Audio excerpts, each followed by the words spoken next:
Hello, hello, hello. Come on in here. Come on in here. How are you doing? How are you doing? Y'all like my shirt? Got the lips to match.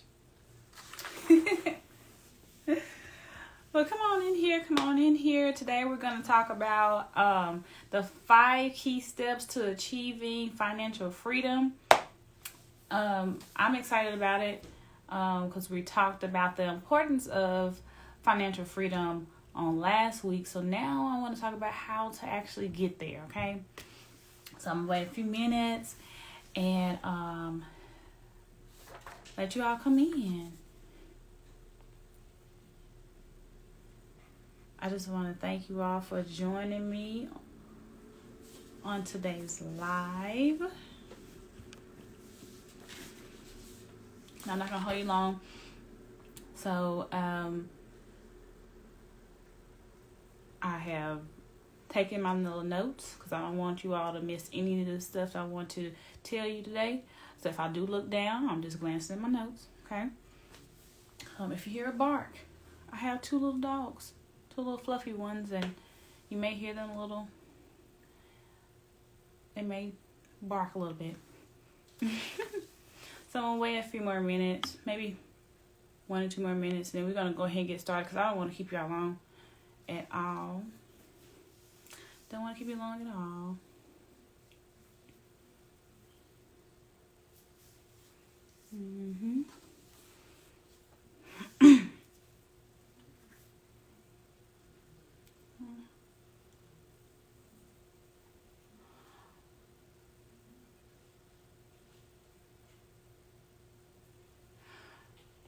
Wonderful, wonderful, wonderful. Come on in here. Come on in here. Like I said, today we're going to talk about the 5 key steps to achieving financial freedom. I'm going to tell you how to get there. Well, let's just go ahead and get started. We're going to dive in today. I don't want to keep you long, but if I do, I'm sorry, okay? But this is good stuff, so stay around, okay? So like I said, last week we were talking about the importance of financial freedom and why you need it and how it can impact your life. And I just wanted to take a different, another step to like, okay, well, we get that concept. Now let's see what's the steps we need to take to get there. That's the big question. And hold on, people. So yeah, that's the big question that we all have is how to get to a financially free state. Okay. And so I have 5 key steps. Sorry, my computer's going off, you guys. I have 5 key steps concerning that. And we know financial freedom is basically being able to take ownership of your finances and being able to live a life without living from a place of scarcity. You have set everything in place as far as your finances, and now you're living in a place of abundance. And so that's basically what financial freedom really is. So the first step of achieving financial freedom is you gotta know your money personalities, okay? You gotta know your money personalities. And what I mean about the money personalities is basically saying, okay, what kind of person am I when it comes to spending money? So we really want to know what your personality is. That way you'll kind of know the advantages and challenges that you may have when it comes to your money, because money is behavior based.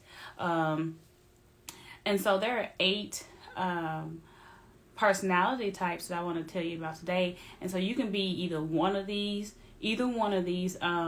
personality types. It can be a combination of them. It's just not, you don't have to stick yourself to one thing, but you'll know them based off of the description, okay? So the first one is the hoarder. The hoarder, they like to save money. They like to budget. They like to prioritize things, which is good. But sometimes it can be bad when you really need to have that. Need to make big purchases or something, and you just don't want to don't want to use your money. Okay. Number 2 is the spender. So they just spend money all the time. They have no problem with spending money. And they have no limits on how much money they spend. Okay. Number 3, you have the planner. So what they do, they're more detail oriented. They take things one step at a time. That's what planners do. They're detail oriented, and they take one step at a time. Okay. Then you have the dreamers. So the dreamers, they have big plans, but really don't know how to get there. Okay, so they want to be a millionaire, but they don't know how to actually get there or what steps to take in order for it to come to pass. Okay. Then you have the mergers. So they're really about pulling things together when it comes to like a couple situation. That's the person that wants to align both people's finances together, see how we can make it work. So they like to merge things together. We call those the mergers. And then you have the high risk takers. So they're really adventurous when it comes to investing. Then you have the risk avoiders. So they're really a sure thing, and they prefer to spend their money on matter of fact things that they can get an investment on, or they'll feel worthwhile when they spend this money. And then you have the separatists, and so they like to at least have some money of their own in their pocket. Hello, how are you doing? Thanks for coming into the live. Today we're talking about 5 key steps to achieving financial freedom. I hope this blesses you. Thank you for joining. We are only on step 1. We just talked about the personality types of a person when it comes to their finances. So that's the hoarder, the spender, the planner, the dreamer, the merger, the separatist, the risk taker, and the risk avoider. So those are the 8 personality types. And you can, like I said earlier, you can have either one of these personality types when it comes to your finances, or you can have a combination of some. So there's nothing wrong with it. You just need to know where you're starting at, so you'll know your advantages and challenges that you have concerning your finances. Okay. So step number 2, we want to go ahead and start setting those financial goals, right? So in order to get to financial freedom, we have to make sure that we are setting out a plan. We're writing it down. So we're writing down a list of everything that we want to achieve when it comes to our finances. And hold on, guys. Yeah, we're writing down a plan of things that we want to achieve when it comes to our finances. And when you start setting the goals, you want to be more specific. You want them to be specific. You want them to be measurable, and you want them to be realistic. Okay, so you can't say that you're going to be a millionaire in the next year, and you still trying to pay off student loans. So that's not realistic. So we want to start setting short-term goals, which is goals is within 1 year to 2 years. Then you have the midterm goals, that's 2 to 5 years, and then you have long-term goals, which is 5 years and longer. So you want to be able to section your goals out into time frames, so you'll be able to hit those goals when you need to, and you won't feel like a failure, because the whole thing is we want to start with baby steps. We want to check off things as we go, so we can feel like we have accomplished things. That's the whole purpose of this, okay?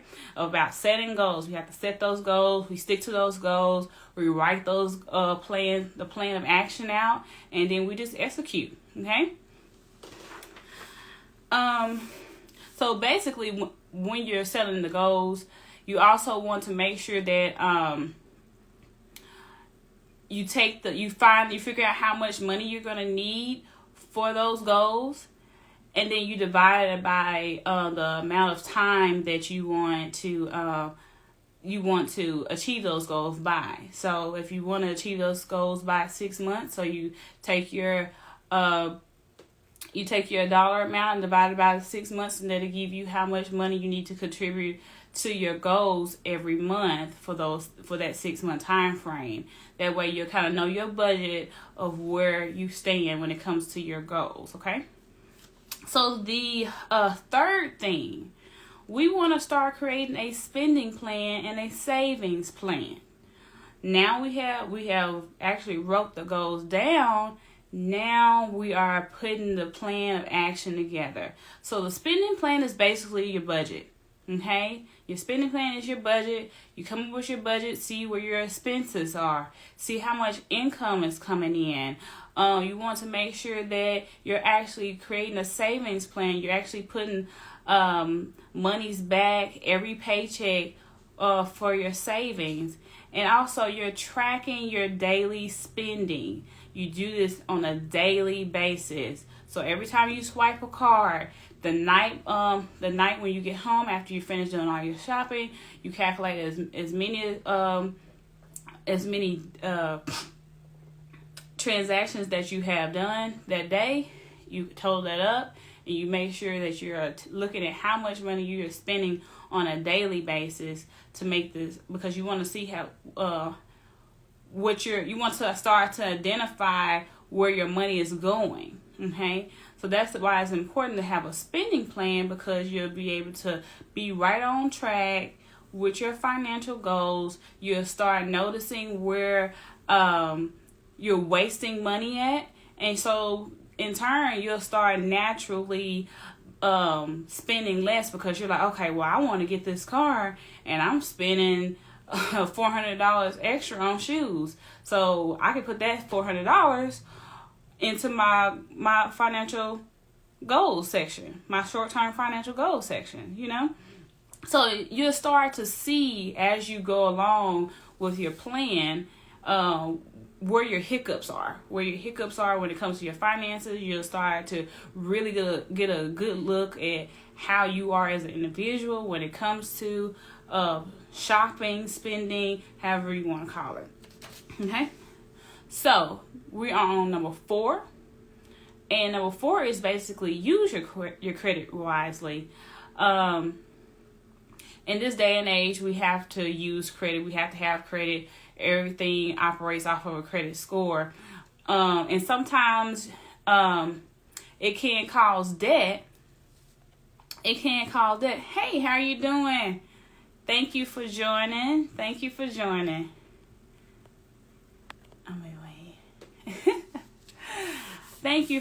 We're just talking about the 5 key steps of achieving financial freedom.